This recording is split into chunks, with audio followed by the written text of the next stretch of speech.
بسم اللہ الرحمن الرحیم۔ السلام علیکم ناظرین، امید کرتی ہوں آپ سب ٹھیک ہوں گے۔ آج کی ہماری ویڈیو کا عنوان فرسٹ ایئر راولپنڈی بورڈ کا نیا جو سلیبس آیا ہے، اس کی حمد کے اندر جو ایڈیشن کیا گیا ہے اشعار کا، ان کی تشریح پیش کی گئی ہے اس ویڈیو میں۔ شعر نمبر 3 ہے: کس کے لیے نجوم بکف ہے روش روش، باب شہود کس کا کھلا ہے افق افق۔ نجوم بکف ہاتھ میں لیے ہوئے ستارے، نجوم ستاروں کو کہا جاتا ہے۔ روش روش ہر جگہ، باب شہود مشاہدے کا دروازہ، افق افق ہر سمت یعنی آسمانی کنارے۔ اور باب شہود جو ہے یہ مشاہدے کا دروازہ بھی اس کا مطلب ہے، اور حقیقت کو جاننے اور دیکھنے کا ذریعہ۔ مفہوم ہے یہ ستارے ہر سمت جگمگا رہے ہیں، آخر کس کی قدرت کو کے تابع ہیں، اور یہ جو ہر افق پر حقیقت اور جلوہ نظر آ رہا ہے، یہ مشاہدے کے در کھولنے والا کون ہے۔ تشریح کی طرف ہم بڑھتے ہیں۔ حفیظ تائب دور جدید کے ممتاز نعت گو شاعر ہیں۔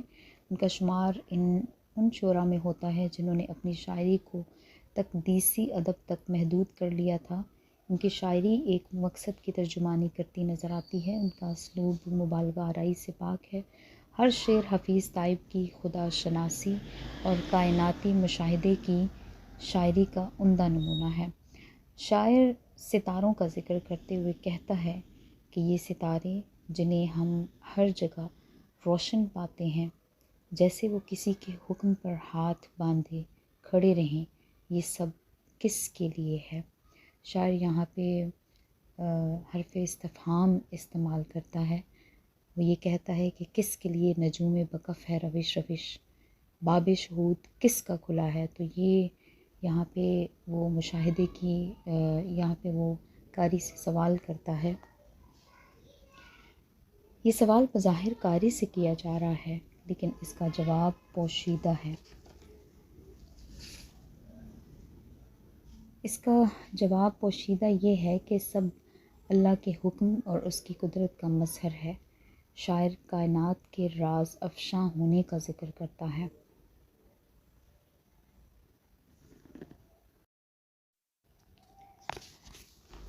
اگر انسان عقل و شعور سے کام لے اور کائنات پر غور کرے تو اللہ کی معرفت حاصل کر سکتا ہے۔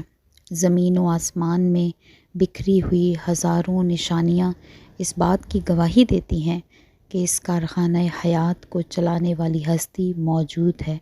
یہ کائنات خود بخود وجود میں نہیں آ گئی، بلکہ اس کا ایک خالق اور مالک ہے۔ شاعر اس شعر میں ستاروں کا ذکر کر کے یہ بات واضح کرنا چاہتا ہے کہ وہ کسی نہ کسی کے حکم سے ہاتھ باندھے کھڑے رہتے ہیں اور اپنی روشنی بکھیرتے رہتے ہیں، اپنے مقررہ وقت پر نمودار ہوتے ہیں اور مقررہ وقت پر غائب ہو جاتے ہیں۔ ارشاد باری تعالیٰ ہے: وہی ہے جس نے طے بطے 7 آسمان بنائے، رحمان کی تخلیق میں تم کوئی خلل نہ پاؤ گے، پھر پلٹ کر دیکھو کیا کوئی نقص کہیں پاتے ہو، پھر بار بار نگاہ دوڑاؤ، تمہاری نگاہ تھک کر تمہارے پاس ناکام لوٹ آئے گی۔ یہ سورہ ملک کی آیت کا ترجمہ ہے۔ اگلے مصرعے میں باب شہود کی طرف بڑھتے ہیں۔ باب شہود سے مراد وہ دروازہ ہے جو حقیقت اور معرفت کی طرف کھلتا ہے، اور وہ ہر افق پر کھلا ہوا نظر آ رہا ہے۔ یہ بھی دراصل خالق حقیقی کا احسان اور اس کی قدرت کی علامت ہے۔ انسان اگر غور کرے تو اسے افق افق پر اللہ کی موجودگی کے دلائل مل جائیں گے۔ قرآنی آیت ہے: اور اللہ نے ستاروں کو نشانی بنایا تاکہ لوگ راستہ پہچان سکیں۔ امید کرتی ہوں ناظرین آپ کو یہ ویڈیو پسند آئی ہوگی۔ پسند آئی ہو تو لائک ضرور کیجیے گا، کمنٹ کیجیے گا، شیئر کیجیے گا اور چینل کو سبسکرائب کیجیے گا۔ تھینک یو سو مچ۔ اللہ حافظ۔